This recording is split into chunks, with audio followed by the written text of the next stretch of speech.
You might think an INFJ will keep forgiving, keep giving, and keep tolerating the pain you put them through. For a while, that's true. They'll absorb the disappointment, swallow the hurt, and tell themselves that maybe you didn't mean it. But what most people don't understand is that an INFJ's patience has an invisible limit. And when you finally cross it, something inside them shifts. They don't explode, they don't create a scene, they disappear quietly, permanently, and without second chances.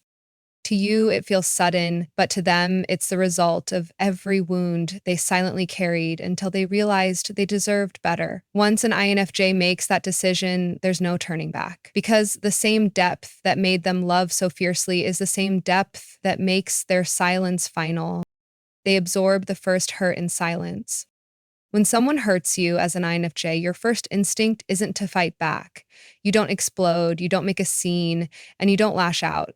Instead, you swallow the pain and carry it quietly, giving the other person the benefit of the doubt. You tell yourself maybe it was an accident, maybe they didn't mean it, maybe if you stay patient, things will get better. On the outside, you look calm, but inside, you're already replaying the moment, storing it deep in your memory. You feel it more deeply than you let on, but you don't show it because part of you wants to believe in their better side. That's why people often mistake your silence for weakness. What they don't realize is that while you may not react right away, you never forget. And that first wound becomes the seed that slowly changes the way you see them. They replay the moment over and over. When someone crosses the line with you, you don't just brush it off and move on. As an INFJ, your mind won't let it go that easily. You replay the moment in your head, sometimes for days, analyzing every word, every expression, every subtle shift in tone. You examine the context, the intent, and the patterns you've already noticed before. Was it just careless, or was it something deeper, a glimpse into who they really are? This isn't overthinking for the sake of it, it's how you protect yourself. By revisiting the moment, you search for the truth behind the action, even when the other person tries to minimize it. And once you uncover that truth, you can't unsee it. What others think you've forgotten is still alive in your memory, and it slowly shapes how you respond to that person moving forward. For you, the replay isn't torture, it's clarity. They give you more patience than you deserve. When someone hurts you, your first instinct isn't to attack or cut them off immediately. As an INFJ, you hold back your feelings, hoping the other person will recognize the damage they've caused without you having to spell it out. You give space, you offer second chances, and you wait to see if they'll choose to do better. That patience comes from your deep belief in people's potential. You want to believe they'll notice their mistake, reflect, and grow from it. But more often than not, that patience gets taken for granted. Instead of recognizing your silence as a chance to make things right, they mistake it for weakness. What they don't realize is that every time you choose patience, you're also keeping track of how much they value you. And once you've seen enough, you'll no longer give them the chance to prove themselves. The trust they gave you starts to crack. For an INFJ, trust isn't something handed out lightly. It's built slowly through consistency and sincerity. When you give it, it means you've allowed someone into a space most people never reach. But once doubt creeps in, that bond starts to crack. You may not say it out loud, and you may not confront them right away, but inside you already feel the shift. Suddenly, the connection no longer feels as safe, and every interaction is filtered through that fracture.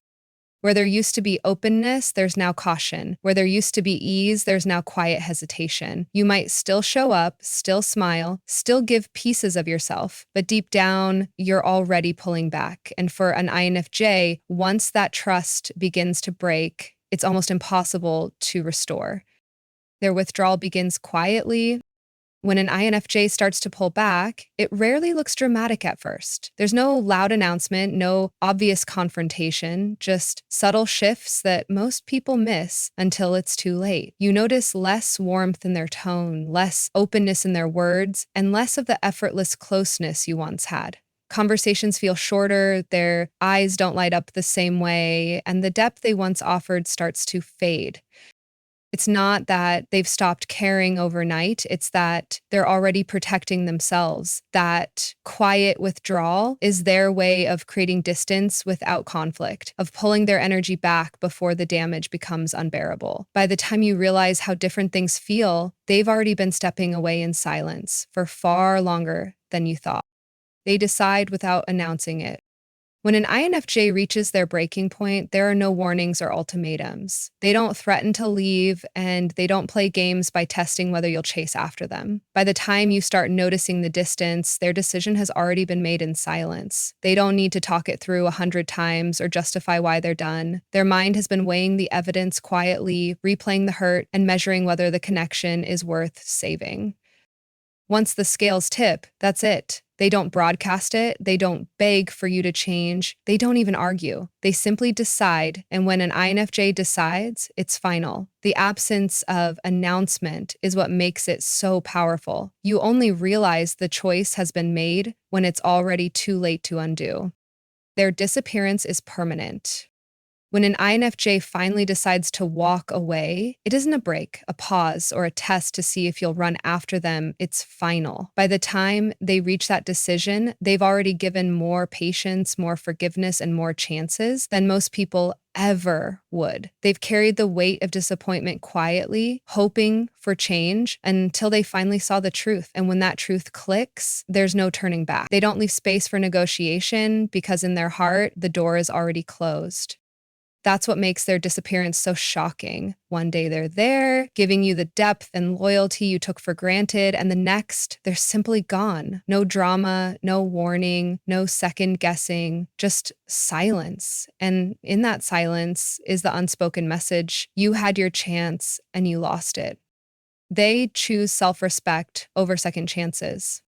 When an INFJ leaves, it's not about punishing you or making you regret what you did. It's about reclaiming their peace. They know the cost of giving second chances to someone who's already shown they can hurt them. Every time they've stayed before, it drained them, chipped away at their self-worth, and made them carry more than they should have. That's why when they finally walk away, their decision is rooted in self-respect. They're no longer willing to negotiate their boundaries or sacrifice their mental and emotional health just to keep someone else comfortable. Choosing themselves isn't cruelty, it's survival. And once they've reached that clarity, they don't look back because they know protecting their peace is worth more than holding on to a connection that broke them. A silence they leave behind hurts the most. What once felt like endless empathy is suddenly replaced with absence, and that absence leaves a wound you can't ignore. When an INFJ disappears, it's not just their presence you lose, it's the warmth, the understanding, and the rare depth they brought into your life. You grow used to their steady support, the way they listen without judgment, and the comfort of knowing someone truly sees you. But when that's gone, the silence feels louder than any argument ever could. It lingers in the spaces where their voice used to be, in the moments when you expect their patience but find nothing. And the hardest part is realizing that silence isn't temporary, it's permanent. That's what makes it unforgettable, because once an INFJ decides you no longer deserve access to their empathy, the quiet they leave behind becomes the clearest reminder of what you lost. When an INFJ disappears, it's never about revenge, it's about protecting their own peace after giving more chances than anyone realized. Their silence isn't empty, it's a boundary, a final act of self-respect. And if you've ever been the one left behind, that absence teaches you more than their words ever could.